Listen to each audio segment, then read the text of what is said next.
ओडिशा रे लागू हैला पीएम श्री स्कूल जानतु छात्र छात्री को कौन लाभ मिलिबो। ओडिशा रे पाखापाखि 800 स्कूल पीएम श्री स्कूल रे विकसित हेबार योजना।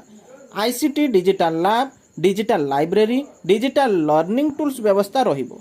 ओडिशा रे पीएम श्री योजना बा प्रधानमंत्री स्कूल फॉर राइजिंग इंडिया क्रियान्वयन पई आज भारत सरकार को शिक्षा मंत्रालय विद्यालय शिक्षा और साक्षरता विभाग एवं ओडिशा राज्य मध्य एक बुझामणा पत्र स्वाक्षरित होईछि।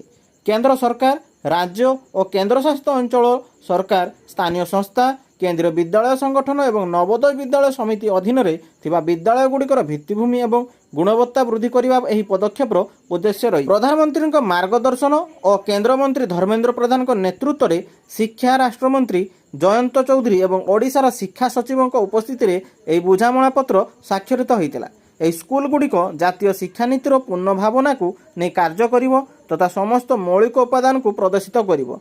यह सबु विद्यालय पई एक उदाहरण भाव में कार्य करिवो। पिलामानक दक्षता वृद्धि सह सेमानकर वैज्ञानिक मनोभाव को बढ़ाए पई एवं कला साहित्य विज्ञान रे सृजनशीलता बढ़ाइबा सह सबु दृष्टि शिक्षक शिक्षयित्री दक्षता बढ़ाई दिगरे पीएम श्री योजना। यही स्कूल गुड़िक जातीय शिक्षानीतिर परामर्श अनुसार होइथिबा पाठ्यक्रम और पाठपढ़ार पद्धति शिक्षक मानक परिवर्धित दक्षता को गोटे स्कूल परिप्रकाश करिवो। वर्तमान सुधा 31 राज्य और केंद्रशासित अंचल सहित केंद्रीय विद्यालय संगठन केवीएस एवं नवोदय विद्यालय समिति एनवीएस मोदी सरकार योजना पीएम श्री स्कूल अधीन से विद्यालय गुड़िकर उन्नतीकरण पर शिक्षा मंत्रालय सह बुझामणा पत्र स्वाक्षर कर योजन ओडिशार प्रत्येक ब्लॉक एवं पौरांचल 2टी लेखाएं स्कूल को पीएम श्री स्कूल रे विकसित कराजिवो। ओडिशा रे प्राय 800 स्कूल पीएम श्री स्कूल रे विकसित हेबार योजना रही। पीएम श्री स्कूल गुड़िक उत्साह भरा परिवेश रे छात्र छात्री को गुणात्मक शिक्षा सह सर्वव्यापी और सर्वस्पर्शी शिक्षा प्रदान करिवो।